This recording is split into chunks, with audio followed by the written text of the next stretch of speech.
Dan khusus pada malam hari ini adalah pembahasan tentang masalah ya. Hari ini tuh benar-benar pembahasannya masalah personal, masalah pribadi. Karena judul pada video malam hari ini tuh tentang diri fiksi. Jadi mungkin teman-teman yang nanti akan melihat rekaman video pada malam hari ini, perlu diingatkan kembali bahwa tolong lihat materi-materi sebelumnya. Materi sebelumnya itu kita membahas tentang yang pertama esensi eksistensi, yang kedua adalah kesadaran kelimpahan, yang ketiga perspektif realitas, yang keempat atensi dan intensi, yang kelima merupakan catatan sempurna atau rekaman sempurna semesta. Nah, kalau buat teman-teman yang peka atau tahu ya, atau yang sadar ya, kenapa saya membuat 5 materi pondasi di awal, ya. Yang jelas memang itu adalah materi pondasi, eksistensi, esensinya apa, karena sekarang teman-teman nih maunya apa di malam hari ini sebenarnya. Karena kita sejujurnya pada malam hari ini lebih banyak membahas trauma, ya. Trauma siang Mas ya. Selamat siang juga, selamat pagi juga ya. Malam ya. Tapi semangatnya tetap pagi ya, pagi untuk menarik keberlimpahan ya, Ayah Ramafa ya. Jadi benar, untuk menarik keberlimpahan. Jadi kalau kita tarik garis sudut pandang, ya, kenapa kita itu sampai di awal pembahasannya itu satu, esensi eksistensi, yang kedua itu kesadaran kelimpahan, yang ketiga perspektif realitas, keempat atensi dan intensi, kelima rekaman sempurna, ya. Karena kita pada malam hari ini, kalau mengikuti materi yang 5 tadi, secara fundamental, secara pondasi, maka kita nggak akan lagi fokus pada benar dan salah, ya. Oke, aku jelaskan coba. Esensi eksistensi, penjelasan singkatnya adalah tentang esensi, kenapa kelahiran, kematian, kenapa kita eksis. Yang mana kalau di kesadaran kita nggak bertanya lagi kenapa kita eksis, ya kan? Ada perasaan yang sebenarnya sudah fitrah, sudah jalan, sudah lurus gitu. Nah, setelah kita sadar kita eksis, ya, apa selanjutnya? Yang kedua ada di sadar berlimpah, kesadaran keberlimpahan, yang sejatinya kita tuh sudah begitu, apa adanya berlimpah. Tapi kenapa kok kita kayaknya susah, ya? Apakah kita yang susah atau jangan-jangan pikiran kita yang susah?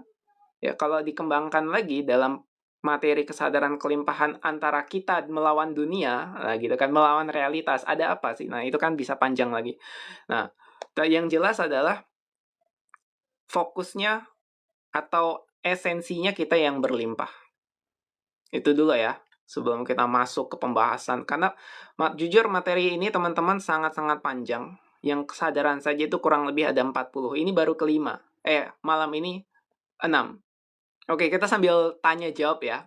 Apa peran agama masih diperlukan? Tergantung siapa yang bertanya, tergantung siapa yang menyampaikan. Itu. Karena semua konteks atau semua narasi, semua kata-kata itu pasti ada konteksnya. Agama itu butuh konteks, non-agama juga butuh konteks. Dalam kesadaran bukan soal narasinya, tapi soal konteksnya. Itu nggak akan bisa dijawab, karena kalau dijawab tanpa kesadaran, setiap orang menjawab dengan, ini, kalau kita jawab dengan di materi ketiga, perspektif realitas, ya kan? Nah, buat teman-teman yang belum lihat, silakan nonton rekamannya, masuk grup ya, untuk bisa mendapatkan rekaman materinya. Nah, karena semua narasi, ingat, termasuk narasi ini tentang kesadaran, itu pasti bisa istilahnya dibiaskan atau bisa dinarasikan ulang, bisa ditafsirkan ulang karena berdasarkan pikiran. Sementara kita di sini belajar yang menyadari pikirannya. Maka kalau pertanyaannya apakah peran agama masih diperlukan? Iya dan tidak pasti. Jawabannya, ada yang bilang iya, ada yang bilang tidak. Aku sendiri bisa menjawab iya dan tidak. Di mana peran agama dibutuhkan, di mana peran agama tidak dibutuhkan. Gitu, karena bukan soal agamanya, agama tuh objek. Segala sesuatu di luar dari diri kita, itu adalah objek kesadarannya kita. Gitu. Maka panjang untuk menjawab sebuah pertanyaan apakah peran agama masih diperlukan itu mau satu judul lagi. Nah, iya kan? Nah, tapi di malam hari ini kita membahas materi, yaitu materi tentang diri fiksi. Akan tersangkut paut juga dengan apapun yang termasuk karena agama juga merupakan objek. Nah, cuman di sini teman-teman, ya kita jujur-jujuran aja, teman-teman. Jadi pada saat kita sekarang membahas diri fiksi, dengan catatan sudah sadar dengan 5 materi sebelumnya, ingat esensi eksistensi, kesadaran kelimpahan, perspektif realitas, atensi dan intensi, yang kelima rekaman sempurna. Artinya di sini sekarang ya, teman-teman sudah lurus ya, sudah sadar gitu ya, bahwa tidak ada benar dan salah, kita semua eksis dan berlimpah, kita semua yang mengamati realitas berdasarkan perspektif dan spektrumnya, yang keempat mau kemana arah kita dengan belajar atensi, ya kan, makanya atensinya sudah kita benarkan di materi keempat yaitu fourth dimensional thinking, keimanan, beriman yang benar, berpikir yang benar, itu di 4 dimensi, cara berpikir 4 dimensi yang fourth dimensional thinking. Jadi kita nggak masalah dengan orang yang beriman karena kita sendiri tanpa berucap beriman, kita juga beriman karena bukan tentang kepada imannya. Kepada siapa imannya, tapi tentang imannya itu sendiri. Imannya itu sendiri. Jadi iman itu apa? Kan kita sudah bahas di fourth dimensional thinking. Dan terus yang catatan sempurna atau rekaman sempurna dari semesta, seperti yang masih baru Rabu lalu kita bahas, itu kan merupakan hanya cerminan batin. Dan kalau misalnya teman-teman sudah mengikuti pondasinya, maka di materi kali ini itu pasti nggak akan sakit hati ya. Materi kali ini pasti akan sangat, kalau masih yang baru tiba-tiba terjun masuk, ini akan tersinggung karena kita akan bilang bahwa ya kalian bukan nama kalian bukan agama kalian itu bukan siapapun, kalian bukan apapun. Kalian itu tidak ada. Tapi di saat yang bersamaan kita eksis. Nah, ini kalau tidak disadari, kalau berdasarkan pikiran, kalau tidak disadari pikirannya, nah itu pasti akan ribut. Aku kok nggak ada, kita kok nggak ada, maksudnya gimana? Jadi setelah belajar 5 pondasi materi, mudah-mudahan ya teman-teman bisa paham apa yang disampaikan. Kita nggak ada, tapi kita juga merasakan dan mengalami sebagai pengalaman yang disebut dengan diri fiksi atau ego. Nah, yang akan kita bahas di sini diri fiksi. Nah, poin utama pada malam hari ini teman-teman, 2 yang paling fundamental dari diri fiksi. Itu cuma 2 teman-teman, karena ini menyangkut fundamental atau survival. Fundamental dari survival itu cuma 2 teman-teman, uang dan seks. Nah itu, makanya teman-teman di sini kalau yang sudah siap, kita makanya di diri fiksi itu, karena uang larinya kemana-mana. Kenapa orang korupsi? Karena kita butuh makan, uang kan, uang atau apa? Dasar selain daripada uang apa? Ya, nilai tukar, apa lagi kata-kata yang lebih fundamental dari uang. Ya kita sekarang kenalnya uang kan. Ya kan, kalau mungkin nanti di masa depan jadi kripto lah ya kan. Tapi intinya apa? Yang menjadi nilai tukar atau yang menjadi dasar kita bergerak. Ya, kita memiliki sesuatu, kita tahu posisi kita tahu posisi dan nama kita, itu kan dengan uang, sebutannya uang. Yang kedua, seks. Dan seks itu juga merupakan energi yang perlu kita sadari. Baik uang dan seks, kalau di masyarakat lebih banyak, istilahnya, nah, makanya di sini aku bilang ya, kemunafikan. Kita bisa lihat contoh di masyarakat bahwa uang nggak boleh banyak-banyak. Ada banyak dogma seperti itu. Atau mengarahkan kepada uang, kalau misalnya uangnya banyak itu harus menggunakan cara-cara yang kotor. Itu tanpa disadari begitu. Jadi akhirnya mau nggak mau dengan semua narasi seperti itu, dengan semua dasar psikologinya yang mungkin kesulitan dan kekurangan, akhirnya ketika punya kesempatan menghalalkan segala cara, bahkan bukan menghalal lagi ya, dari yang haram nggak boleh gitu, tapi uangnya itu benar-benar diambil gitu, gimana ya? Gambarannya. Intinya pasti teman-teman lebih paham soal itu. Yang kedua tentang seks. Nah, rata-rata nih secara fakta, rata-rata wanita itu mengalami pelecehan seksual. Kenapa? Karena ini tadi, ini dasarnya tuh, ya kalau kita ngomongin spiritual cakra ya, cakra dasar, cakra seks, dan cakra solar plexusnya tuh tidak baik gitu. Nah, tapi kita ngomong kesadaran di sini, jadi intinya ini tidak disadari. Ya. Makanya banyak sekali tanpa sadar ribut soal uang atau soal seks.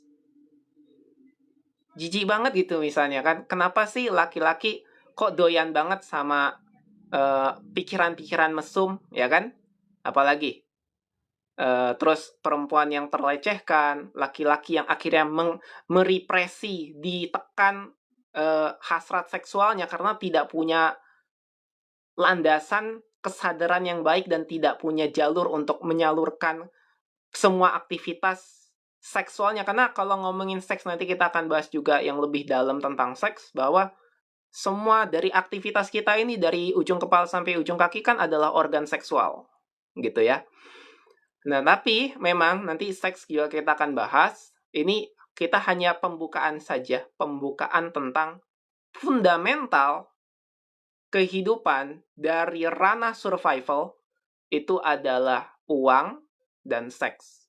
Ketika dua hal ini tersadari, selesai, ya, maka hidup manusia itu akan memanusiakan manusia, akan membuat sesama tuh bahagia, damai. Jadi ini, tapi ini ngelihatnya susah kan, kita nggak bisa ngelihat orang lain, maka ngelihat dulu diri sendiri. Oke, kita fokus atensinya sekarang ke yang tentang uang aja dulu. Tentang energi, yang kenapa sih kita bertanyakan, kenapa sih mungkin kita kesulitan, mungkin kita kekurangan, karena uang itu sendiri sama dengan energi. Kenapa sih ya mungkin orang mengejar-ngejar uang? Kenapa sih banyak orang yang akhirnya terperdaya oleh uang? Nah, padahal nggak ada yang salah dengan uang, nggak ada yang salah juga dengan semua aktivitas itu, cuma cerminan aja kenapa banyak manusia yang seakan-akan mengejar tanpa disadari apa sponsor yang menjadi pendaman dari hasratnya tersebut. Maka di sini teman-teman, selain daripada kita membahas soal uang, maka kita bahas diri fiksi yang lebih fundamental dulu. Kita semua, ya, ini kecuali ya sudah berada dalam keluarga yang kaya raya gitu ya, bahkan dia nggak pernah lagi punya kesulitan soal uang. Ya, kita skip yang mereka, tapi kita semua mungkin di sini ya, pasti tanpa disadari punya trauma dengan uang. Nah, trauma ini teman-teman tidak perlu kita tolak makanya. Nah, sama seperti seks juga. Seks itu ya, bayangkan, banyak yang menganggap seks itu kotor kan? Ya nggak? Nah, ini pola energi ini sama teman-teman. Uang dan seks itu sama. Kalau seks itu dianggap kotor, uang itu juga dianggap kotor sebenarnya. Itu ada perasaan tanpa sadar. Pasti begitu. Nah, kenapa begitu ya? Karena kita dalam lingkungan yang mengejar-ngejar. Tanpa disadari, kita harus terus berusaha mencari, dan akhirnya bukan secara fundamental, secara sadar. Oh, uang tuh adalah hal yang netral. Uang itu adalah hal yang sejatinya ya dia uang. Uang ya hanya uang. Tapi bagaimana bisa kita punya cara pandang seperti itu sebelumnya, gitu kan? Karena mungkin dari sejak kecil tanpa sadar kita banyak sekali didogmakan, kita banyak sekali diberitahu, oh ternyata cari uang itu sulit, ya kan? Dan masih banyak lagi. Sehingga kalau fokus dan atensi hanya kesadaran ini, yaitu dua tadi, uang dan seks. Ketika ini selesai, maka teman-teman di sini juga, oh itu nanti secara signifikan hidupnya, aku nggak bisa bilang pakai pikiran lagi ya. Nyaman itu emosi pikiran. Intinya gini, aku akan bilang dari kesadaran, intinya hidup teman-teman bertumbuh. Nah, tumbuh itu kan bukan soal baik dan buruk, ya. Terserah dari makna pikiran, baik, buruk. Kalau ada seseorang yang besar, tumbuh dari kecil sampai dewasa, dibilang baik. Ada juga kok yang bilang kalau orang yang tumbuh itu buruk. Ya, itu makna tuh dari pikiran. Tapi gini teman-teman, kesadaran mengekspresikan energi, energi mengekspresikan gerakan. Nah, kalau kita sekarang bertumbuh dari kecil sampai besar, itu bukan soal baik dan buruk. Ya kan? Tumbuh ya tumbuh aja. Nah gitu. Kesadaran itu soal pertumbuhan, pergerakan, tumbuh. Ya bukan soal baik atau buruk. Jadi bertumbuh. Dari kata bertumbuh, kita nggak tahu sebenarnya soal baik atau buruk. Apakah kita menjadi dewasa, bertumbuh begini adalah hal yang baik atau buruk? Belum tentu kan? Nah begitu. Jadi kesadaran dengan segala fourth dimensional thinking-nya, dengan segala pergerakan ilmu yang membuat kita bergerak, pikiran dan emosi itu juga bagian dari pergerakannya. Nah, artinya sekarang kita bertumbuh. Ya, tujuannya atau minimal kita tahu alat-alat tadi, si uang, si emosi, si pikiran, itu adalah alat yang membuat kita bertumbuh. Tapi masalahnya apakah? Nah, ini yang menjadi masalah. Hal-hal yang tadi yang membuat kita bertumbuh, yang merupakan objek, kebanyakan orang nih melekat dengan itu atau merasa bahwa itu adalah dirinya, uang. Jadi akhirnya mempunyai energi bahwa aku nggak memiliki itu, aku berarti kekurangan, maka aku terpisah dari itu, dan efek sampingnya itu tadi, terjebak oleh ego atau diri fiksi. Maka itu pembukaannya tadi teman-teman, kita akan mulai. Selamat malam, kita akan membahas tentang diri fiksi. Jadi diri fiksi ini ada 2 part teman-teman ya. Di part 1 dan part 2. Sekarang nih part 1 ya, part 1 besok Rabu depan part 2. Itu sampai yang tentang lebih subtle lagi. Terus nanti selanjutnya itu kita bahas secara genetik, ada diri fiksi genetik. Yang keempat tuh tentang apa ya? Diri fiksi tentang numerik, tentang ya astrologi itu. Terus yang kelima nanti baru bisa kita katarsis, kita bedah pertemuan yang berarti pertemuan ke-10 ya. Nah, jadi di diri fiksi ini itu ada 2 nanti, Rabu ini dan Rabu depan. Karena pembahasan tentang diri fiksi itu benar-benar penting. Dan pentingnya adalah ketika kita sudah melewati 5 materi tadi secara benar ya. Kalau yang tiba-tiba masuk ke sini kan tadi, kalau ngomongin, ya kamu bukan agama kamu, terus mau apa? Nanti marah ya. Kamu bukan identitas kamu, atau ya kalau misalnya sekarang aku bilang, kamu jangan mengejar uang. Nah, kan begitu kan, ada banyak sekali cara pikir yang sudah terjebak pada pola-pola yang lama. Maka kita mulai di sini teman-teman. Selamat malam, kita mulai materinya diri fiksi. Oke? Jadi nanti mulai pertanyaannya setelah kita di akhir sesi. Oke, apa sih diri fiksi itu teman-teman? Jadi kita bilangnya diri fiksi ya. Yaitu ya ego. Nah, ego itu kita mengalami ego. Tapi sebenarnya ego nggak benar-benar ada. Makanya kita sering bilang itu seperti bayangan saja. Maka kalau kita bisa disimpulkan di sini, ya kita nggak benar-benar ada. Yang ngalami kita tuh apa, siapa gitu kan. Yang kita sebagai nama kita, sebagai pengalaman kita, sebagai identitas, sebagai status, ya kita nggak ada.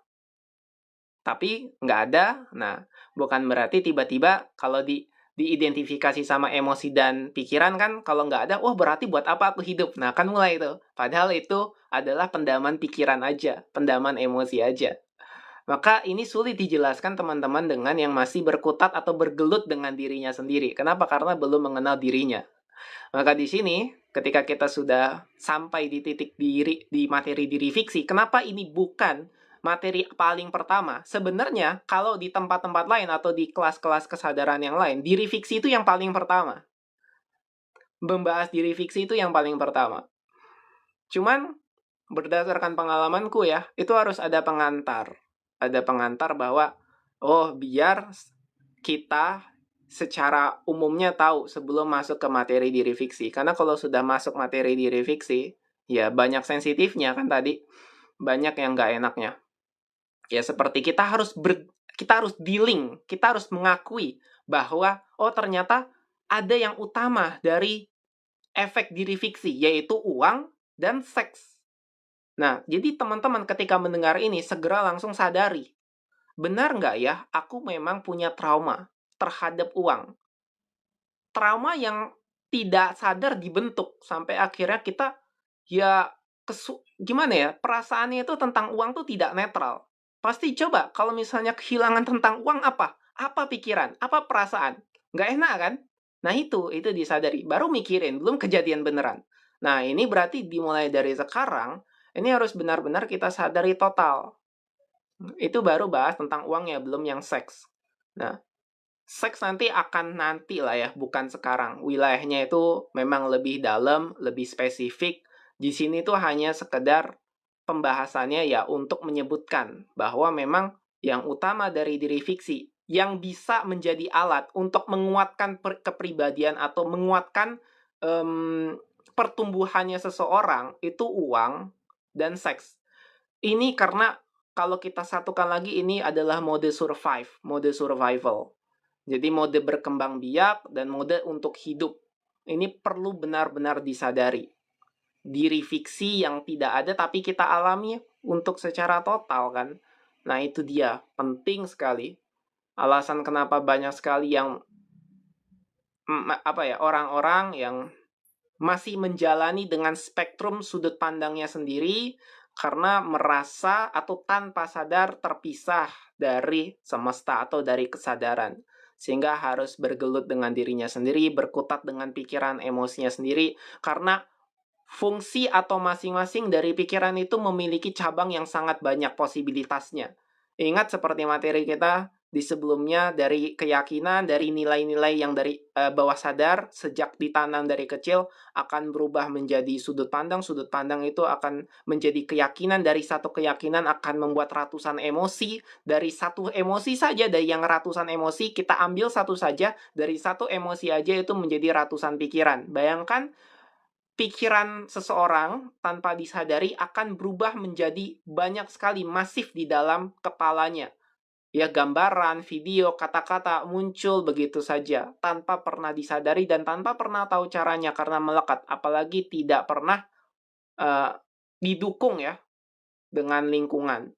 Yang justru lingkungan sekarang mendukung oleh untuk kemelekatan pikiran. Nih sosial media, atensinya terfokus pada satu objek, tidak pernah meluas, meruang, tidak pernah periferal. Nah, begitu. Jadi kalau kita membahas tentang diri fiksi, ya ini adalah pembahasan utama dan pembahasan yang sebenarnya bisa menjawab kok kenapa kita sebagai manusia, terus kita refleksikan lagi keluar, kenapa orang bisa begini dan begitu ya? Ya, apalagi dilabeli akhirnya menjadi sebuah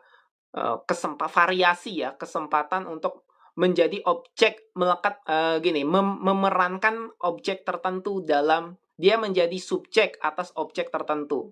Ya misalnya kalau seseorang pikirannya sudah bermasalah, akhirnya dia sampai ke rumah sakit, ya kan?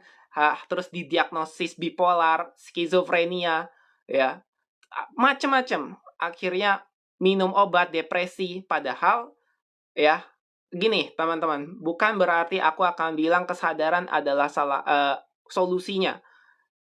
Kita itu adalah kesadaran itu sendiri, gitu kan. Bukan berarti belajar kesadaran adalah solusinya. Sebenarnya, tinggal kembali ke dalam tanpa belajar kesadaran pun nggak ada masalah, gitu kan. Cuman konteksnya kita di sini kan belajar kesadaran, ada ilmunya dan ada prakteknya, ada kurikulumnya kan. Tapi bagi orang di luar sana yang sebenarnya nggak perlu belajar kesadaran karena dia sendiri adalah kesadaran itu sendiri, maka sejatinya tinggal kembali ke dalam, tinggal merasakan itu, tinggal mengalami itu kan selesai. Masalahnya ya kenapa? Karena ada paradoks. Paradoks dualitas di mana semakin dia melekat, ya semakin dia tidak sadar. Bagaimana kembali mendekat kepada kesadarannya, tapi yang jelas semakin dia melekat, ya semakin berisik, semakin teridentifikasi dengan fenomena, apapun objeknya. Gitu. Makanya disinilah kita saatnya untuk praktek kembali mengenal kesadaran melalui alatnya yaitu ego atau diri fiksi.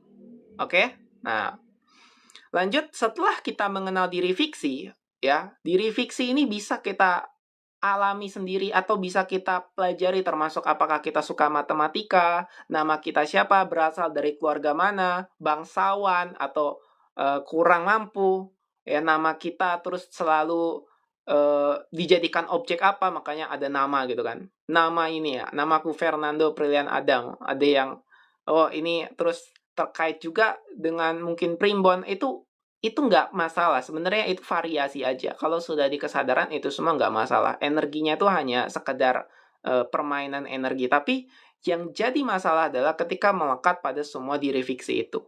Oke? Nah, makanya ini kan kita nggak perlu bahas lagi teman-teman secara panjang kan. Ingat, jadi panjang banget. Nama, diri fiksi gitu kan. Ada proses perjalanannya untuk mengenal. Silakan teman-teman cari sendiri lah untuk bagaimana mengenal gitu kan. Proses mengenal diri itu. Karena ada banyak. Dan salah satu mungkin 50% dari manusia itu adalah tahapannya mengenal diri. Ya, termasuk blueprint ya, Bang Rosidin. Ya, termasuk blueprint kita. Nah, makanya sebenarnya biasanya ya kalau dari kesadarannya. Tapi kalau untuk teman-teman yang misalnya dari kecil kan butuh belajar untuk dirinya sendiri kan itu mengenal. Dan sampai sekarang juga kita nggak akan selesai mengenal, tapi bedanya di kesadaran, ngenalnya tuh mengalir tanpa teridentifikasi atau terbiaskan atau terintervensi oleh pikiran, itu bedanya. Tetapi kan kalau pada saat belum sadar akan kesadarannya kan, jadi butuh waktu mungkin rata-rata 50% perjalanan hidup manusia tuh untuk mengenal, ya kan? Butuh waktu, butuh proses, dan butuh penyelaman selama itu. Nah, dan di antara itu ada yang belum kenal-kenal kan? Ya kan? Nah, jadi setelah mengenal diri fiksi, ya. Oh, aku bukan namaku, aku bukan identitasku, aku yang ini, aku yang aku gitu kan. Berarti mulai ada jarak, mulai ada kesadaran untuk bisa mengamati identitas yang mengalami semua objek tersebut. Tapi ada yang mengamati. Nah, setelah ini biasanya mulai terjadi lunturnya ego. Nah, di sini karena kita bahas kesadaran, kita enggak yang bahas di sisi spiritual spiritual bypass begitu ya, yang misalnya di situ terjebak dengan spiritual ego dan lain sebagainya. Itu oke, bisa kita bahas tapi enggak sekarang dan enggak di sini. Kita mau benar-benar langsung masuk ke materinya. Intinya yang sudah luntur egonya, oke? Luntur egonya, mulai ada perubahan yang signifikan tentang diri, ya, tentang diri. Nah, di sini kita di kesadaran, mungkin memang pembahasannya berbeda dengan spiritual. Kan kalau pembahasan spiritual kita musnahkan, kita lunturkan ego, atau kita tolak ego, atau apapun. Pokoknya dengan asumsi untuk meniadakan ego. Enggak, teman-teman. Jadi setelah kita luntur ego, maksudnya tuh kita yang sadar ego, kita membersamai ego, kita memeluk ego. Ya kan? Kita apa ya?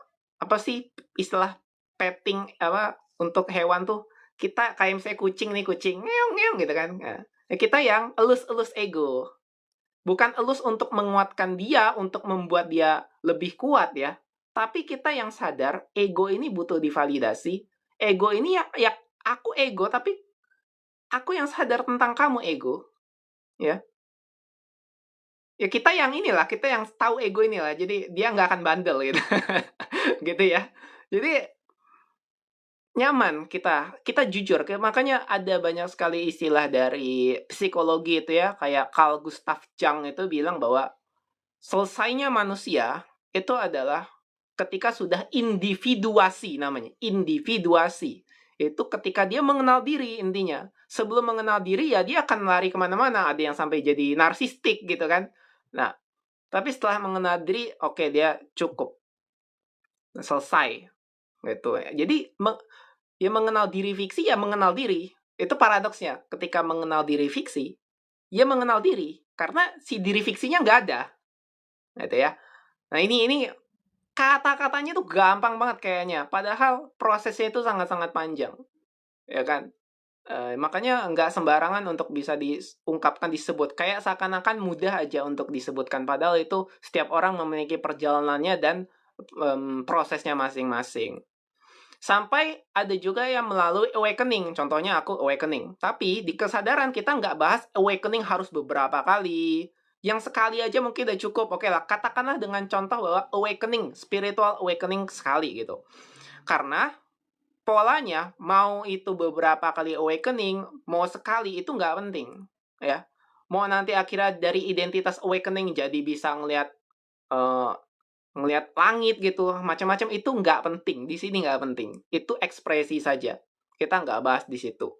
Nah, jadi setelah proses awakening ya, yang kita katakan ini tidak penting dan di sini kita tidak terlalu fokuskan, karena itu hanyalah bagian pikiran yang mengalami proses perilisan, pelepasan terhadap lunturnya ego tadi. Ketika mengalami perilisan ini, pelepasan ini artinya sudah mengalami proses secara masif. Masif. Nah, kalau pakai istilah pikiran ya itu tadi hancurnya ego. Tapi di sini kita yang membedakan. Inilah yang membedakan nih. Kita yang membedakan antara kita yang sadar dengan kesadaran. Untuk pembahasan kesadaran kita nggak pernah benar-benar menghancurkan ego. Kenapa? Apa yang mau dihancurkan? Kan nggak ada ego. Jadi apa yang mau dihancurkan? Apa yang mau dilenyapkan? Mau melenyapkan sesuatu yang nggak ada itu gimana? Nah gitu. Tapi kita mengalami ego. Jadi bukan tentang penghancuran ego. Ego atau diri fiksi tetap ada. Tapi kita bersamai sebagai tools, sebagai alat untuk mengenali diri yang sejati. Nah ini poin penting dari kesadaran teman-teman. Kalau mungkin nanti teman-teman ngelihat ini ya apa sosial media apa TikTok lah, hancurnya ego, lenyapnya ego, ya nggak gitu. Karena ketika seorang sudah merasa egonya lenyap, itu spiritual bypass tuh. Nanti terjebak pada menjadi guru-guru spiritual yang tapi itulah ego. Karena kita itu adalah ego itu sendiri. Ego tetap di sini, ego tetap kita sadari saat ini sekarang, ya. Nah, mungkin kalau mau kita masuki dalam ranah pikiran, ya, kita jawab dengan pikiran, it's okay, tapi kita sadari pikirannya. Kalau diporsikan, itu kurang lebih 1%, 1% aja. 1%, kecil sekali. Ego yang kecil sekali, kita tetap ego. Dan kita bisa menggunakan ego juga untuk kepentingan kita sehari-hari gitu. It's okay, itu nggak ada masalah. Jadi di sini penting ya.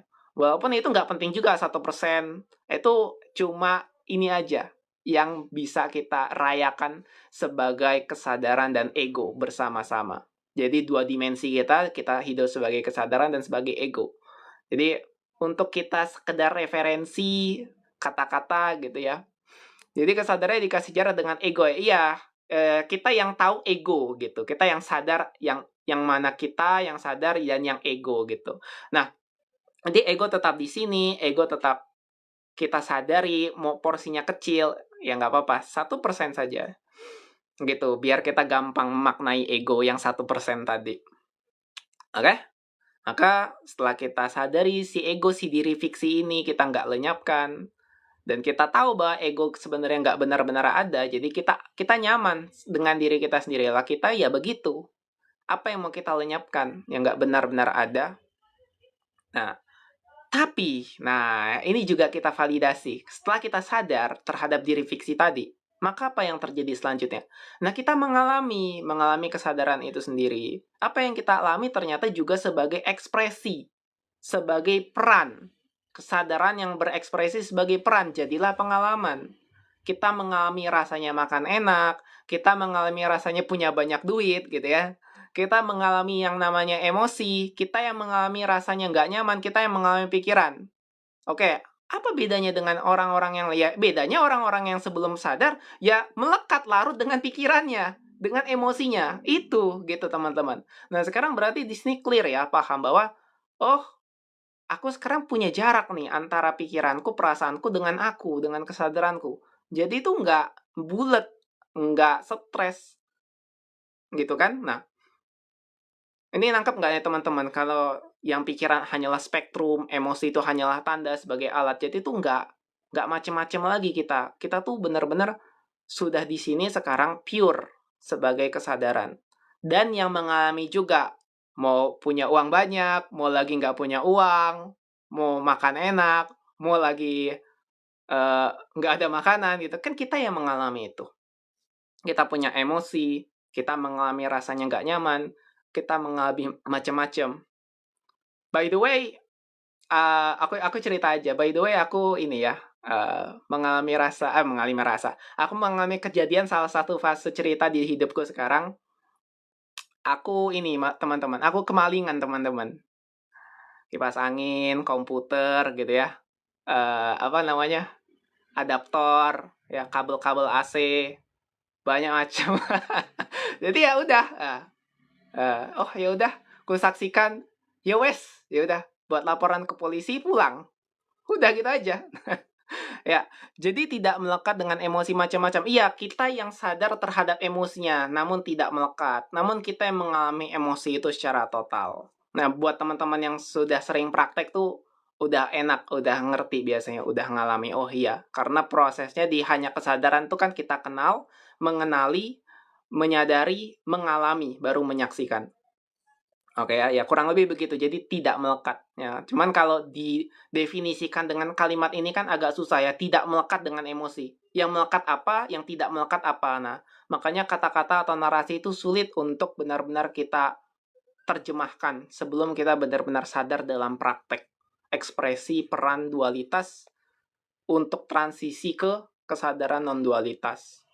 Jadi kita alami secara total, termasuk contohku, aku mengalami kemalingan gitu ya. Sama, kalau kehilangan seseorang yang kita sayangi. Cuman mungkin dia nempelnya tuh lebih dekat tuh. Jadi butuh jarak dan waktunya juga kita harus pelan-pelan gitu. Ya, berarti sedih, senang tidak akan buat kita melekat ya. Enak hidup kayak gitu, iya. Sebenarnya begitu, tapi prakteknya gimana? Ayo, cek jujur sama diri sendiri. Jujur, mau praktek begitu.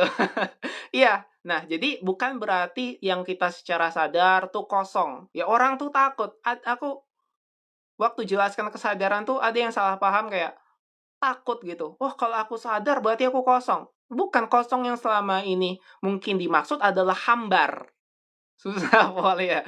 Hambar. Nah, sampai akhirnya kenapa hambar? Karena pendaman emosinya terlalu pekat dan terlalu melekat. Jadi sampai apatis. Orang-orang yang depresi, orang-orang yang katanya mati rasa, itu hambar, teman-teman, bukan kosong. Kalau kita kosong tuh benar-benar menjadi ruang bagi ruang kesadaran bagi setiap pikiran dan emosi. Nah, jadi untuk sampai praktek ke situ, ya itu tadi butuh jarak. Kalau kita kehilangan orang yang disayangi karena melekatnya itu terlalu nempel, nah ya kita posisikan pelan-pelan, kita berikan jarak gitu. Gitu kan, nah, gitu. Apa kita memposisikan diri jadi POV ketiga ya? Melihat emosi dari diri fiksi ego. Jadi POV ketiganya itu alami secara natural, bukan dari pikiran. Makanya praktek kesadarannya penting. Tapi kalau misalnya POV dari pihak ketiga ini masih dari pikiran, itu hanya mainan pikiran dan kita nggak benar-benar praktek di situ. Makanya kemarin di hari Minggu atau Rabu sebelumnya aku tanya apakah meditasi dengan pikiran atau meditasi dari pikiran. Meditasi dari pikiran tuh bahaya. Sebenarnya bukan benar-benar meditasi, hanya berpura-pura meditasi. Ngerti nggak sampai di sini? Kayak kita seolah-olah bermeditasi, tapi semua objeknya tuh dari pikiran itu sendiri. Wah itu kacau, itu ribet. Makanya di sini aku buat definisi biar kita gampang. Meditasi itu dengan pikiran. Kita membersamai pikiran. Nah gitu. Kita ya kesadaran itu membersamai pikiran. Nah ini kan tricky kan kalau dengan kata-kata kan. Dengan dari apa bedanya gitu. Tricky banget. Padahal ini semua merupakan fondasi utama untuk mengalami praktek kesadaran. Nah, jadi kalau misalnya tadi memposisikan diri dari POV ketiga, point of view tuh masih pikiran. Untuk sebenar-benarnya praktek, ya memang konteks POV ketiga tuh benar, tapi benar-benar prakteknya itu nanti ngalami ruangnya. Ruang kita dari posisi pihak ketiga untuk melihat emosi, diri fiksi, nama, identitas, bahkan tubuh. Bahkan ego itu sendiri. Oke? Baru tahu apatis itu beda dengan kosong. Beda, sangat berbeda. Kosong tuh kosong. Lapang, damai, berlimpah. Karena kita ruang kosong itu. Apatis tuh rasanya kayak kosong. Kosong tuh salah terjemahan. Rasanya hampa. Hampa karena pekat. Jadinya hambar gitu. Oke ya, kita lanjutkan. Sampai mana tadi? Nah, kita mengalami emosi secara total. Ya, nggak kita tolak. Maka termasuk emosi yang nggak nyaman, itu nggak kita tolak. Ini agak susah di awal, karena kita masih terbiasa melekat. Melekat tanpa sadar tuh, jadi kita tuh kayak masih nempel ke kita, tapi kita tarik-tarik atau kita dorong-dorong. Susah, makin kita kena tampiasnya. gitu ya. Ya, kena tampias. Nah, akhirnya sama seperti tadi, teman-teman mungkin di sini yang perempuan terutama yang mengalami pelecehan seksual gitu. Ya kan pasti ada rasa nggak nyaman tuh. Semua tuh memiliki traumanya masing-masing. Ada makna trauma tentang uang, tentang seksual. Nah itu kalau dari kesadaran kita sekarang pelan-pelan kasih jarak untuk nanti kita amati, baru bisa kita cintai, ya kan? Jadi apapun kita cintai, seksual. Jadi aku kan sering lihat bahwa laki-laki kenapa sih pikirannya mesum terus? Ya, udah naturalnya gitu kan. Nah, di satu sisi yang laki-laki juga perlu untuk sadar, yang perempuan, yang wanita juga perlu untuk sadar minimal di pengenalan, pengenalan tentang biologis tubuh gitu kan, pengenalan tentang fisiknya, belum lagi masuk lebih dalam pikiran dan emosi. Nah, itu sangat-sangat panjang ya kan untuk pengenalan. Maka intinya dari kesadaran ya dengan kita mengenal ya, walaupun ada proses menyadari, mengalami, untuk akhirnya nanti kita bisa menyaksikan itu benar-benar total mencintai. Kita nggak menolak baik buruk. Nah, kita nggak menolak dualitas. Sebenarnya cinta itu diamati. Kalau sudah bisa mengamati itu artinya kita sudah tidak lagi begini. Nah, kan kalau misalnya kita benci gitu sama sesuatu, pasti kan kita gitu kan? Nggak mau lihat tuh, nggak mau lihat tuh. Nah, jadi, otomatis ini bersamaan karena, di kesadaran tuh ini istilahnya tuh ya sama. Cuma ada narasi berbeda mengamati dengan total, mencintai total. Karena mengamati itu aktivitasnya mencintai itu dari rasanya, gitu. Jadi kalau sudah bisa mengamati ya otomatis mencintai, menyaksikan. Itu otomatis ya. Maka kalau kita dari dualitas gitu melihatnya sekarang, yang nggak ada baik dan buruk, hanya ada kesatuan yang bisa dipisahkan dengan semua spektrumnya, apapun yang menjadi label dan objeknya. Nah, karena kita sadar dualitas sebagai pengalaman kita sendiri. Dengan sekarang di posisi kesadaran non-dualitas atau kesadaran non-dual. Maka di sini kan teman-teman kalau bisa kita lihat ya, semakin kita tuh menolak salah satu, ya semakin kita bergumul atau semakin kita konflik juga. Yang kita katakan buruk gitu kan. Maka banyak sekali orang-orang yang belum sadar bahwa buruk itu juga bisa apa ya istilahnya energi gitu. Kalau kita tolak terus-menerus ya kita akan terus dihantui oleh pikiran, emosi atau apapun yang kita anggap buruk itu. Makanya ada istilah di kesadaran atau di psikologi namanya shadow working. Shadow working. Sebelum kita menilai melabeli objek di luar dengan segala fenomena ya, kita sendiri dengan kesadaran, dengan sadar untuk masuk shadow working, menyelami diri yang paling dalam, baik buruknya kita. Ya itu paling gak enak. Misalnya dulu ya aku tuh munafik ya. Ini jujur, misalnya aku sebagai Fernando, aku munafik ya ternyata. Aku tuh merasa pintar ya dengan orang lain. Oh gini rasanya, gak nyaman. Berarti aku selama ini suka banget ya, tanpa sadar merendahkan orang lain. Nah begitu, itu rasanya nggak enak karena mengakui, memvalidasi keburukan diri sendiri. Nah itu benar-benar harus secara total. Benar-benar total mengalami diri dengan semua yang kita anggap buruk. Ya kalau di dalaman kita bersih ya kita nggak nganggap lagi di luarnya ada yang buruk. Biasa aja karena kita tidak terpisah dengan segala apapun. Ya termasuk aku kemalingan ya udah. Walaupun ya udah terjadi ya udah mau gimana lagi ya wes. Ya kan? Selesai udah buat laporan polisi selesai ya udah jalan lagi gitu kan walaupun beberapa pekerjaan terhambat ya udah apa yang bisa dilakukan sekarang it's okay nah gitu ya. Jadi kalau emosi-emosi yang menumpuk yang membuat kita overthinking bisa kita terima kalau kita kasih jarak. Ya, selama prakteknya benar. Jadi dari kalimatnya udah betul. Emosi-emosi menumpuk ya, pasti emosi bisa menumpuk energinya. Terus nanti pikirannya kan pasti jadi overthinking, anxiety. Bisa kita terima kalau kita kasih jarak. Kalau kita kasih jarak itu butuh praktek yang tepat. Jadi bukan hanya sekedar pikiran, bukan sekedar kata-kata, tapi benar-benar praktek. Dengan benar-benar praktek otomatis ada jarak secara otomatis kita kasih. Jadi menerima dark side diri kita juga. Iya, kita menerima dark side orang-orang nih. Mohon maaf ya. Munafik kan? Uang, dengan seksualitas, itu semua bukan soal baik buruk, itu semua tentang diri kita sendiri. Semakin ditolak, semakin bahwa, ya ini nggak perlu kita bicarakan lagi ya soal uang. Berapa banyak sih uang dengan traumanya, dengan orang-orang dengan trauma terhadap uang. Itu kan trauma terhadap uang kan termasuk keburukan ya. Dalam tanda kutip nih, di dualitas tuh spektrum yang buruk. Tapi kan dengan memendam trauma itu tanpa sadar, akhirnya lihat pergerakan hidupnya.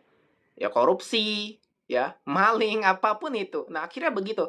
Maka setiap orang yang akhirnya menjadi sebuah kesadaran kolektif yang tidak menerima kegelapan itu, ya menjadi sebuah simbol di sebuah masyarakat gitu.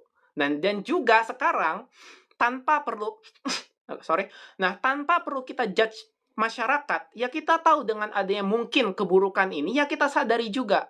Oke, jadi kita tahu yang mana, kita yang sadar, kita yang tahu, oke. Kita tuh di kesadaran yang sadar, kita tuh tidak ya menilai, melabeli segala sesuatu baik dan buruk, tapi kita yang tahu. Bisa dipahami nggak di sini? Kita yang tahu. Jadi itu kita nggak naif, teman-teman. Ya kan? Contoh misalnya aku dulu di kantor gitu ya. Di kantor, pokoknya yang dulu. Kan aku bekerja, tapi ada orang-orang yang tiba-tiba ya menjilat, katakanlah, menjilat atasan. Akhirnya dari situ adalah si nama Fernando tuh jadi jelek. Nggak tahu gimana informasinya, ya, dengan semua katakanlah ya fitnah itu, aku nggak melakukan tapi akhirnya, nah, apa? Ya udah, gimana? Mau gimana lagi? Ya udah kan kayak gitu. Akhirnya ya udah dari situ kan nggak bisa lanjut kan di situ. Nah, dengan berbagai pertimbangan, dengan kesadaranku juga gitu. Nah, kita tuh yang tahu, kita yang sadar. Jadi kita tuh tidak terperdaya. Kita juga tidak menghakimi, kita tidak sakit hati. Kita dengan sadar membuat pilihan kita sendiri untuk dalam tanda kutip melawan. Nah, bayangin teman-teman, kalau misalnya kita tidak sadar, kalau kita didatangkan dengan semua pengalaman yang buruk, dan kita juga tidak sadar keburukan diri kita sendiri. Contoh apa? Merendahkan diri sendiri, merasa nggak enak, ya, dengan semua trauma yang kita punya, akhirnya melabeli diri dengan kita tuh yang tidak percaya diri, takut, khawatir. Itu semua juga tentang keburukan untuk merendahkan diri sendiri. Nah, makanya ya, tren NPD ini jadi tinggi karena banyak sekali orang tanpa sadar di sini yang tanpa sadar dia tuh jadi korban karena dia tuh yang cocok jadi supply-nya NPD. Nah, loh, di sini. Makanya ini kalau aku ngomong di tempat yang ramai ini orang sakit hati nih. Wah, kan orang nggak terima jadi korban nih. Yang di sini. Yang di sini. Ada orang NPD nih. Wah, kamu adalah supply-ku. Ya, jadi, ini kesempatan aja bagi orang-orang NPD untuk bisa guide supply-nya sebanyak-banyak karena ini nggak sadar jadi korban. Nah, kita kalau sadar, ya kita tahu jarak, kita tahu kita tidak membenci dalam tanda kutip, ya kita tahu kita waspada terhadap ada sekali keburukan, ada sekali kejahatan di luar sana, ada sekali NPD, ada sekali koruptor, ada banyak sekali hal-hal begitu. Tapi kita yang sadar. Nah, apalagi kalau kita punya, kepemimpinan, jadi leader gitu kan, ya kita enak ya, kita bisa mengendalikan secara sadar masyarakat, gitu.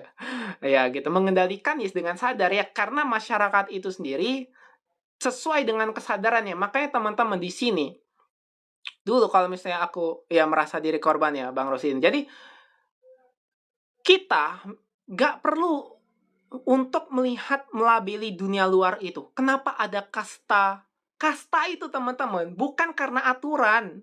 Bukan karena misalnya dari agama tertentu. Katakanlah agama Hindu memiliki kasta. Bukan soal kastanya, dari dulu spektrumnya begitu. Ada masyarakat yang memang secara otomatis masuk dalam spektrum kasta. Gitu. Dan tugas yang di atas yang sebenarnya ini diukur dari kesadaran personal orang-orang yang di atas ini untuk bisa mengendalikan, menyadari atau bisa mengapa ya? Menstabilkan gitu, mengkondisikan agar ini mereka semua tidak chaos. Dengan pelan-pelan sambil juga berjalan. untuk bisa menyamaratakan, ya kan, untuk bisa membuat pendidikannya naik, fasilitasnya gitu. Berbanding terbalik dengan sebuah negara. Oke, kita lanjut. Nah, oke. Maka dari sini prosesnya teman-teman ya. Mungkin di sini teman-teman juga udah ada yang pernah mengalami awakening, ya, awakening spiritual. Tapi nggak perlu juga sebenarnya. Kalau nggak ngalami juga it's okay, karena kesadaran itu bebas. Nah, tanpa perlu juga kita sebenarnya menyebutkan apakah kita awakening, perjalanan spiritual, itu nggak penting. Karena kita tanpa sadar, dengan kita hidup, bekerja, berkeluarga, itu adalah perjalanan spiritual kita juga, gitu. Ngerti ya sampai sini? Jangan pernah membeda-bedakan, jangan pernah merasa berbeda dengan orang yang katanya bisa baca tarot, ya. Terus yang bisa mimpi lucid dream, yang bisa out of body experience, bisa keluar dari tubuh, nggak perlu. Walaupun aku bisa, pernah, dan aku juga nggak lagi mempraktekkan itu karena semua balik lagi sama. Semua sama. Jadi istilahnya adalah ketika kita sekarang sudah punya keterhubungan terhadap belajar kesadaran, apapun yang kamu lakukan setiap hari, makan, minum, tidur, bekerja, itu merupakan aktivitas spiritual juga. Itu merupakan aktivitas spiritual itu sendiri. Sadar tanpa sadar. Gitu. Maka dari sini prosesnya teman-teman. Istilah-istilah tadi, mau spiritual awakening, mau ya perjalanan spiritual, itu juga diprakarsai oleh ego. Oke? Nah, di sini. Jadi, itu juga ya dilabeli oleh ego itu sendiri. Sementara kita tahu bahwa ego adalah diri fiksi. Ya, maka di sini yang kita sadari sesuai track-nya aja. Sesuai pertumbuhan. Di kesadaran hanya tumbuh. Bukan soal baik, bukan soal buruk. Bertumbuh, bergerak. Oke? Nah, track-nya kita di sini di hanya kesadaran, ya tadi, mengenali, menyadari, mengalami, dan menyaksikan. Itu doang, gampang kan? Itulah kesadaran. Jadi, gampang sebenarnya. Tanpa perlu kita labeli lagi, gitu. Tapi, setelah kita sadari, gitu, mau pelabelan, mau kita kasih label, mau kita dilabeli, itu nggak ada masalah. Setelah kita sadar, karena kita tidak lagi teridentifikasi dengan semua itu. Nah, sekarang gimana caranya agar kita di sini sadar kan, mau berubah gitu. Mau atau tidak mau, kita pasti berubah, pergerakan, bergerak, bertumbuh. Terus di dalam proses pertumbuhan itu kan maunya enak, maunya nyaman kan, gitu. Kita pasti juga punya tujuan. Ya untuk itu mungkin di sini jadi teman-teman stay belajar kesadaran. Ya kalau di sini nggak nyaman ya ngapain gitu kan. Nah jadi terus juga kita perlu perhatikan dari sini dan di luar sana, mungkin di luar sana sampai ada testimoni tentang praktek kesadaran yang rezekinya naik secara signifikan, terus dapat jodoh gitu, keberuntungan mengalir dan lain sebagainya. Poinnya bukan itu teman-teman, itu semua benar, nggak ada yang salah. Itu semua juga merupakan aktivitas yang mungkin setelah dilepaskan pendaman-pendaman emosinya, testimoni dari para peserta kesadaran itu juga akhirnya mendapatkan receiving what they mereka menerima apa yang mereka pancarkan, what they broadcast gitu from their inner being, dari batinnya mereka. Tapi di sini poinnya bukan itu teman-teman. Poinnya di sini adalah menerima dualitas tadi yang seperti udah kita bahas dengan kesadaran. Dengan kita sadar di non-dualitas, ya kita jadi peka dan mengalirkan energi yang tadinya terhambat atau stuck jadi selaras lagi. Itu. Maka juga kita sudah selaraskan dengan state of mind kita, yaitu yang juga telah transisi, kita mendapatkan apa yang kita pancarkan karena realitas 3 dimensi mengikuti refleksi batin kita yang 5 dimensi. Jembatannya tuh pikiran, yaitu 4 dimensi. Maka jembatannya harus benar nih. Ya, mekanisnya, teknisnya, matematisnya di 4 dimensi. Pikiran itu sendiri apa? Keyakinan, yang orang sebut keyakinan. Iman, itu semua di sini. Karena ini hanyalah tentang pertumbuhan. Yang bertumbuh, yang 4 dimensi. Ngeh ya sampai sini ya. Yang berpikir secara benar. Bukan benar. Sebenarnya berpikir secara bertumbuh. Nah itu, bahasa yang tepat. Karena kalau kita ngomong soal benar, itu intervensi pikiran lagi. Betul, ada benar, ada salah. Di 4 dimensi, fourth dimensional thinking itu adalah bertumbuh. Nah, itu. Nah, otomatis di sini teman-teman semua ya, setelah mengikuti bacaan dari materi 1 sampai 5 udah punya gambaran ya teman-teman, bahwa penderitaan itu ternyata hanyalah alat untuk kita mengenal diri, ya. Mengenal diri fiksi dan akhirnya mengenal diri yang ini, yang sejati lah. Mungkin ada banyak orang di luar sana. Jadi kunci utama kita hidup bertumbuh ya, karena bergerak pasti bertumbuh. Nah, kalau sudah mengikuti materi kita yang dari awal, bertumbuh ya bergerak. Menggunakan pikiran kita yang bertumbuh, yang sesuai track ya. Yang sesuai track, kayak rel gitu. Itu di 4 dimensional thinking, 4 dimensi. Maka kesadaran kita 5 dimensi, realitas 3 dimensi itu ngalir dengan sendirinya. Nah, kita lanjut lagi tadi kembali. Mungkin ya, ada banyak sekali teman-teman atau orang-orang di luar sana yang sampai depresi. Ya kan? Karena menderita, penuh penderitaan hidupnya. Sampai depresi. Begitu juga kan dulu dengan aku ya. Ya, ADHD, OCD ya, depresi. Aku udah ngalamin itu.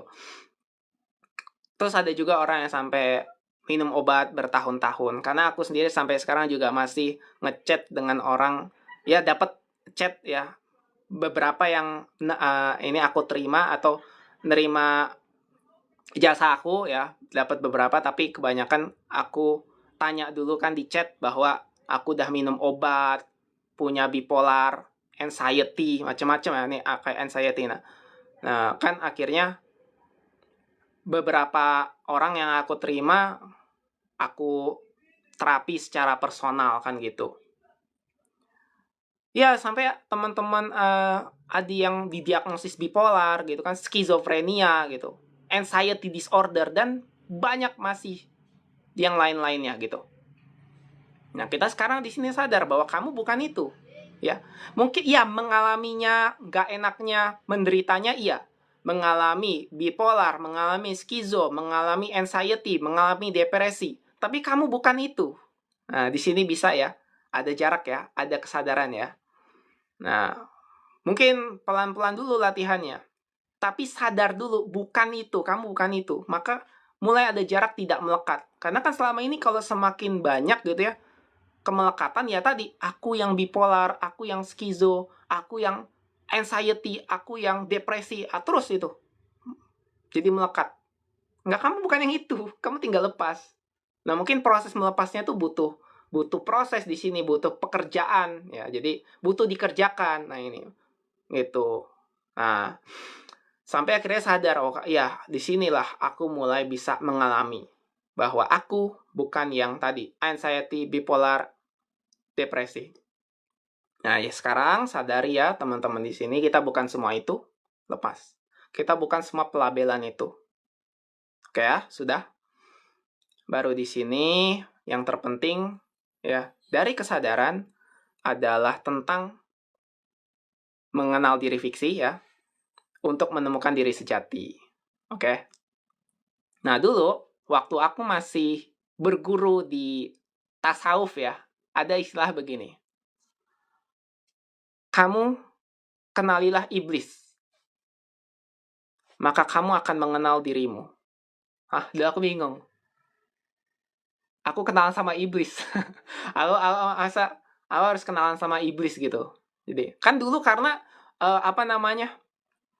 mindsetnya, dogma itu kan begini, dualitas kan, baik buruk. Setan, iblis jauhin gitu. Dekat tuh Tuhan gitu ya, kan gitu. Nah, jadi aneh ketika mendengar istilah, kamu kenalan sama iblis. Kok iblis ku kenali? Dekat gitu jadinya. Ya iya, ternyata gampang. Iblis itu ya simbol dari diri fiksi. Itu. Nah, dulu kan, nah mungkin ada yang masih sampai sekarang kan menganggap ya buruk tuh buruk, tolak sana. Jauh-jauh, jauh-jauh. Makin ditolak, makin datang. Padahal tinggal kita sadari. Itu. Itulah, cuman kalau biasanya masih tentang pikiran, itu sulit. definisi tentang pikiran, karena pikiran tuh selalu bercabang. Ya baik buruk, iblis setan, nah iblis malaikat, gitu. Oke, kita lanjutkan. Aku dari tengah tadi jawabin pertanyaan gitu, jadi pakai konsep gitu ya malam ini. Biar nggak lupa dan biar teman-teman juga langsung kejawab, kayaknya enak gitu ya. Ya udah. Cuma biasanya kalau aku apa biasanya yang kayak jawab di tengah-tengah, aku yang lupa tadi bahas yang mana, tapi nggak apa-apa, is okay. Jadi sekarang kita lanjut. Nah, tadi kan aku bilang, ya iblis akhirnya aku sadari, oh maksudnya gitu, sekarang aku paham. Bukan berarti kita menjauhi iblis, tapi justru karena kita kenal sama iblis sebagai simbol dari ego atau diri fiksi. Maka selesailah kita mengenal diri yang ini. Sekarang, ya kalau kita sudah sadar dari kesadaran, biarin. Dari kesadaran tuh, mulailah kita bisa transisi. Ya, kalau prosesnya mungkin tadi ada yang mengalami awakening. Ini khusus misalnya yang mengalami awakening atau yang misalnya nggak perlu lah mengalami awakening spiritual gitu kan. Ada yang gimana nih aku mau berubah, mengubah pola lama hidupku misalnya gitu. Aku mau nge-break, aku mau transisi lewat sadar. Dari kesadaran akhirnya sekarang aku mau pindah identitas atau pindah pola gitu. Nah, gimana caranya? Nah, kalau dari pengalamanku untuk mengubah untuk transisi ya, itu pertama ke tubuh, nervous system. Dulu teman-teman, aku takut setan. Kayaknya kecil aku punya inner child yang ditakut-takuti sama setan. Pas ku dalemi, ternyata bener. Aku dulu pernah punya paman, isinya kamarnya itu jelangkung, boneka-boneka yang kuntilanak gitu kan. Jadi ketika aku ngelihat setan, dalam tanda kutip waktu aku masih ngelihat begitu, itu gemeter. Kan terus setelah itu aku transisi ke yang aku masih bisa ngelihat, tapi nggak ini lagi, nggak takut lagi. Nah, dalam pembalikan penyesuaian tubuh tuh butuh nervous systemnya tuh 1 bulan penuh, 21 hari lah, 21 hari. Terus di 21 hari itu juga, setelah 21 hari itu yang bisa ngeliat setan, aku transisi yang nggak ngeliat setan sama sekali. Sekarang aku nggak percaya sama setan kayak gitu. Setan nggak ada. Nah, bayangin kan, berubah sekali identitasnya, berubah sekali transisi perspektifnya, dari yang takut, bisa takut gemeteran banget, sampai mau pingsan. Yang kedua, ngeliat-ngeliatnya bisa ngeliat tapi nggak takut. Yang ketiga, aku nggak percaya. Fernando yang sama, yang katanya dulu bisa ngelihat, sekarang aku nggak percaya. Gila, apa maksudnya? Ya itu, karena itu diri fiksi. Kita tuh yang ngalami diri kita sendiri. Kita yang mengamati perubahan identitas dari diri kita sendiri. Aku dulu kecil, teman-teman, waktu sekolah, ya. Aku dikenal dengan orang yang bisa lihat setan. Gitu. Tapi sekarang, ya dalam tanda kutip aku bilang gampangnya, aku nggak percaya, nggak ada. Kan beda kan, berubah kan, nah gitu. Terlepas nanti dari penjelasan dari neuroscientist gitu, it's okay, nggak masalah, itu variasinya aja. Bahwa dulu aku masih ada syaraf yang akhirnya membuatku melihat hal-hal setan gitu. Sekarang sudah membaik, sudah sembuh. Itu nggak ada masalah itu. Karena aku pernah melihat yang lebih daripada itu. Tapi aku nggak mau ceritakan di sini lah ya. Melihat kematian ya kan, mengalami multiverse itu udahlah. Tapi intinya gini, dari nervous system tadi, yang kurang lebih waktunya 1 bulan kita genapin atau 21 hari, stabilisasinya itu dari 21 hari ke stabil tuh kurang lebih 6 bulan. Stabil ke identitas yang baru. Tapi bisa diadakan lagi nggak setannya sekarang? Nggak ada, nggak ngapain, nggak ada kerjaan. Didekatin aja sama uang aja. Ya, daripada setan-setanan, coba uang aja gitu. Wah, uang. Ya, aku ngeliat uang.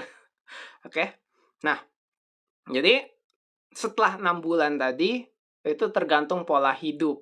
Ya, pola hidupnya terus, ya paling gampangnya apa ya, stay sadar untuk terus berada di pola hidup yang sekarang. Pola hidup dengan identitas yang sudah ditransisikan. Maka teman-teman, ya segmen kesadaran ini kan makanya kurang lebih 40 pertemuan. Dari sekarang aja baru ke 6, nanti 40. 40, baru sisanya ya tentang ketidaksadaran dan gimmicknya. Nah, gitu. Mungkin kalau di total 60-an, 60 pertemuan kita ini ya. Di program setiap hari Rabu ini. Masih panjang, sekarang masih ke-6, tenang aja.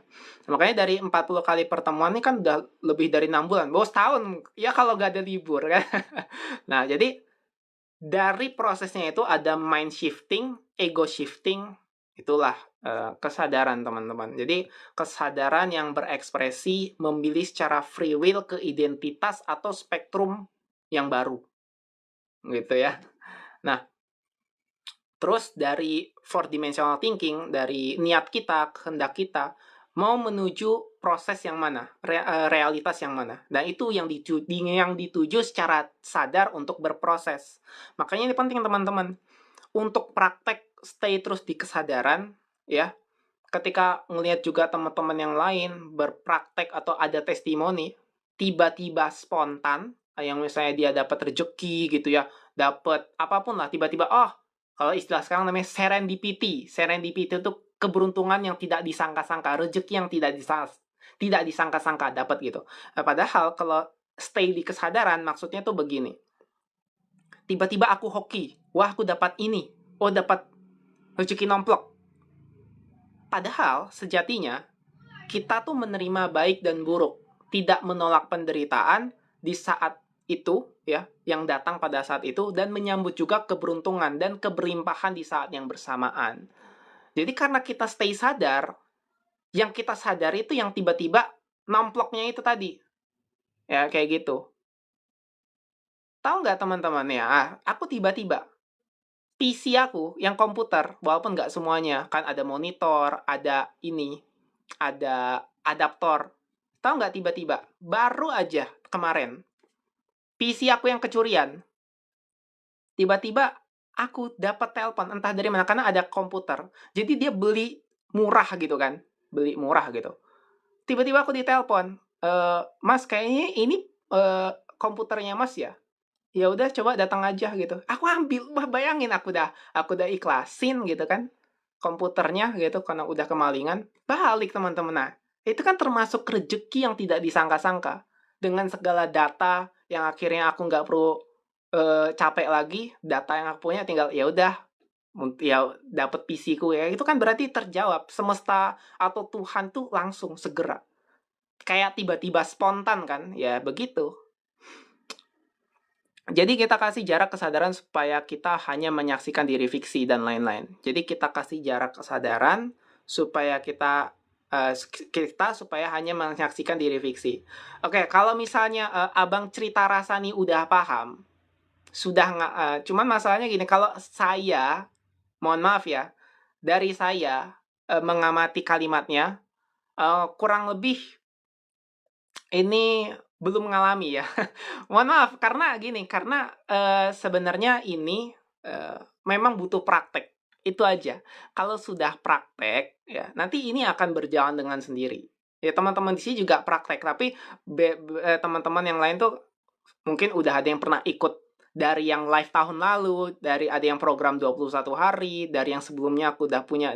Jadi sudah punya gambaran tentang diri fiksi.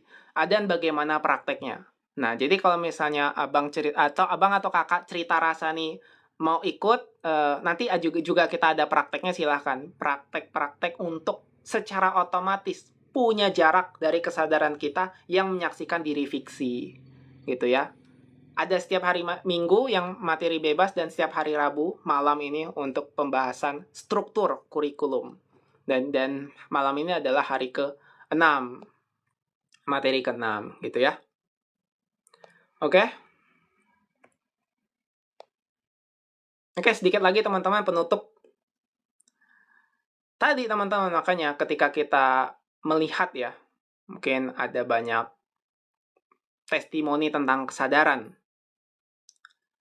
tentang spiritual awakening.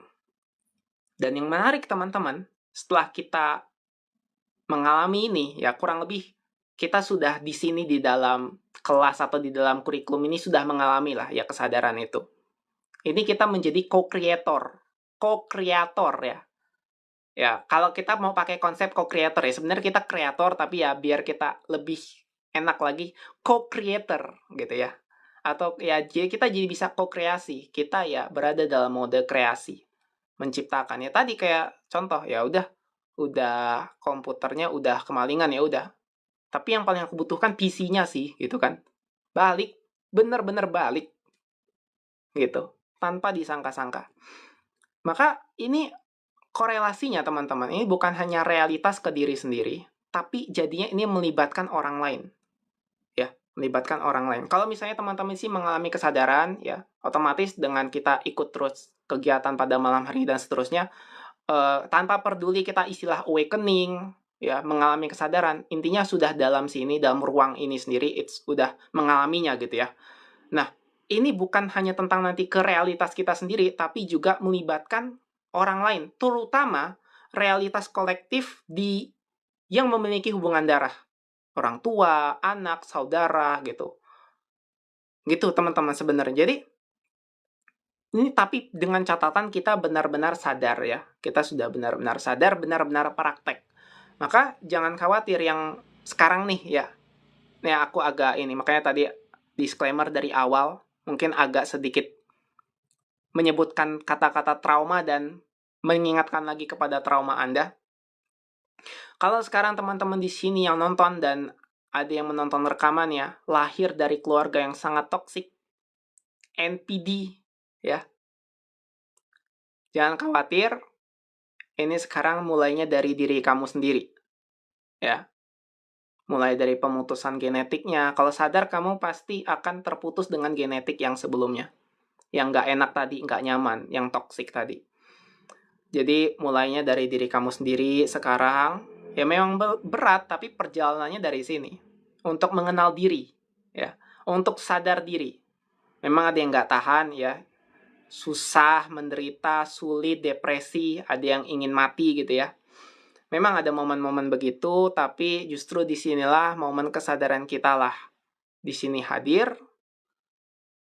Saya juga di sini sebagai Fernando, si kesadaran personal, mau membantu kita semua untuk naik tingkat mengenal diri sejati, memahami cara kerja alam fisik, apa alam semesta, hukum-hukumnya, baik fisik dan spirit ya, makanya spiritual, dan mengalami tujuan keilahian itu sendiri, divine purpose atau keselarasan dengan kesadaran itu sendiri. Nah, sayangnya biasanya ada hambatan, ada dogma agama, doktrin, pendaman emosi, perendahan, identitas, kemelekatan. Inilah distorsinya, teman-teman. Jadi sekarang kita sadar distorsinya karena yang tadi kita sebutkan bukan salah agamanya, bukan salah apapun sebenarnya ya. Sekarang kita kembali diri sendiri.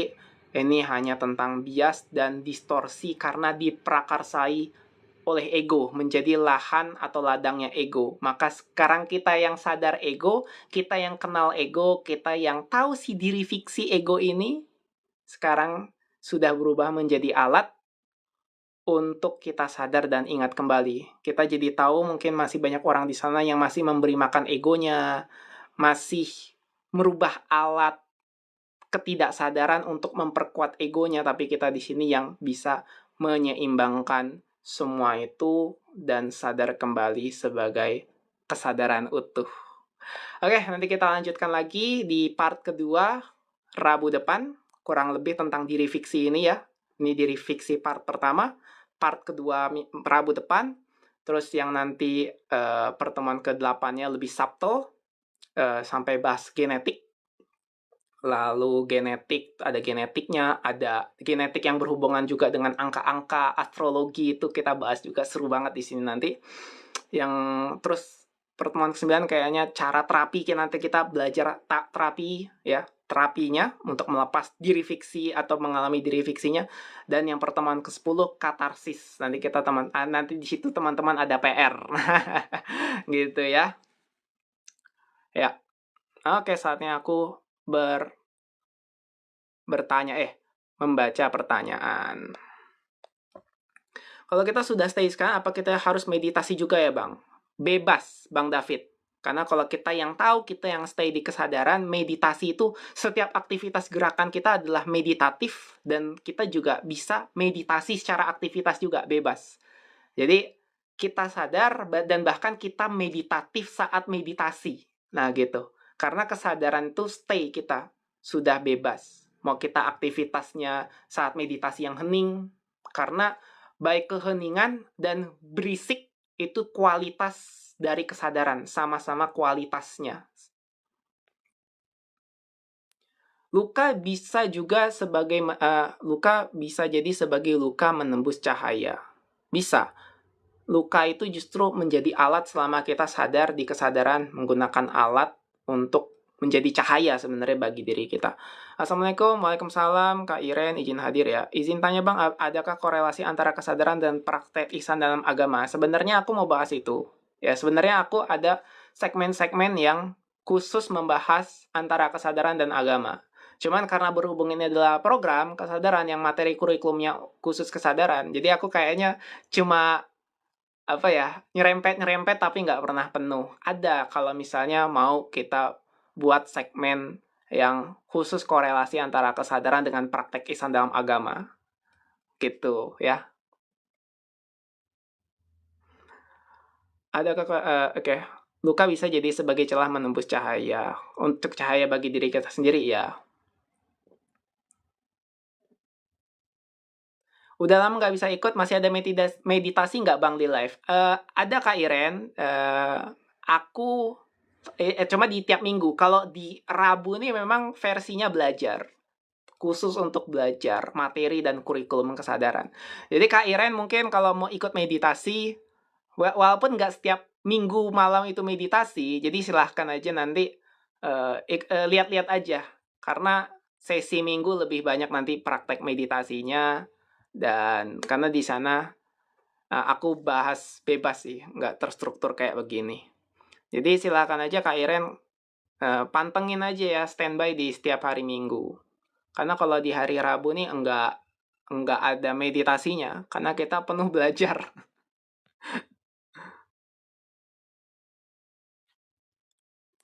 Oke Bang, semua ketemu waktunya. Oke, siap Kak Iren. Oke teman-teman, gimana? Masih ada pertanyaan? Kalau nggak ada, kita lanjutkan lagi nanti di part 2.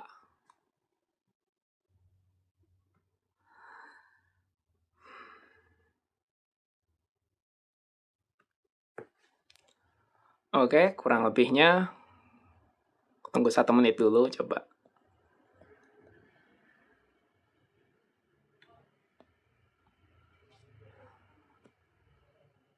Aku nanti kalau udah ramai baru ke YouTube lah. Karena di Instagram aku udah pernah coba ngetes live kan, nggak ada, nggak bisa. Jadi di TikTok ini enak. Nah di TikTok nanti kalau udah ramai, mungkin kalau di grup juga isinya udah 100-an itu aku mau coba. Tapi aku fokuskan dulu selesaikan TikTok ini yang Rabu. Sama-sama cerita rasa Rabu sampai selesai 60 kali pertemuan ini ya. Udah selesai baru nanti kita bahas secara signifikan lagi perkembangan kesadaran, terus nanti aku buka juga streaming lewat YouTube. Coba-coba dulu. Oke, gitu ya teman-teman. Terima kasih atas atensinya. Kita tutup dan sampai jumpa. Awas ya. Perbedaan kesadaran sedang tidur dan kesadaran saat aktivitas gimana Bang? Jadi, ini mau praktek juga jawabannya. Jadi gini, kalau misalnya Abang David sekarang memang sih ada paradoksnya di antara kesadaran saat tidur dan kesadaran saat aktivitas. Maka coba gini, ini aku pakai aku pakai sumber referensinya. Ya, jadi untuk Bang David, Babang David ya. Jadi ini referensinya. Referensinya tuh dari Mandukya Upanishad ya. Nanti aku jelasin. Aku ini dulu. Aku jabarkan dulu. Terjaga, ini kita terjaga. Lagi sadar, terjaga ke dunia luar, objeknya nih fenomena. Itu namanya jagrat. Jagrat ya. Yang kedua, kita di sini. Sadar terhadap mimpi atau semua aktivitas di dalam pikiran dan perasaan. Namanya svap. Ini namanya swapna. Maka biasanya kalau sudah sampai ke gelombang alpha, theta, ketiduran mimpi. Nah, jadi mimpi juga sama, itu swapna. Di gelombang delta, ya, tidur lelap, itu namanya susupti. Kenapa? Karena hanya ada tidur, ya, nggak ada objek, gitu. Nah, terakhir itu turia, sadar dalam tidur. Tapi bukan sadar saat tidurnya ya. Kalau sadar saat tidurnya kayak merem kayak gini, bukan. Ini merem doang. Tapi sadar terhadap kesadaran itu sendiri, bahkan saat tidur. Aku sendiri ya, jujur teman-teman, yang turia itu cuma mengalami beberapa momen. Maka aku juga mau mempraktekkan terus-menerus. Nah, jadi paradoksnya adalah ketika kita sudah sadar saat tidur, sadarnya tuh beda, bukan sadar merem gini, bukan. Sadar. Enak. Aku juga ngalamin tuh enak banget. Nah, seketika kita sudah bisa sadar pada saat turia tadi, maka kita juga bisa lebih sadar di saat terjaga. Nah, gitu. Jadi kalau misalnya secara neuroscience, kesadarannya saat tidur, kesadaran saat aktivitas beda gelombang otak. Tapi kalau pakai pendekatan tadi, Upanishad, nggak ada bedanya. Mau sadar saat lagi bangun, saat sedang tidur. Gitu. Waalaikumsalam, izinnya maksiat Bang Masruri, tapi ini kita sudah mau ending ya. Sudah kita mau tutup. Gitu ya Bang David ya. Semoga praktek. Aku juga praktek kok, tenang aja. Atentif. Oh ya. Oke, kita sampai di sini dulu kalau gitu ya. Oke. Siap, terima kasih sama-sama Bang David. Oke. Kalau gitu izin pamit undur diri dan sampai jumpa di kesadaran berikutnya. See you later. Bye-bye.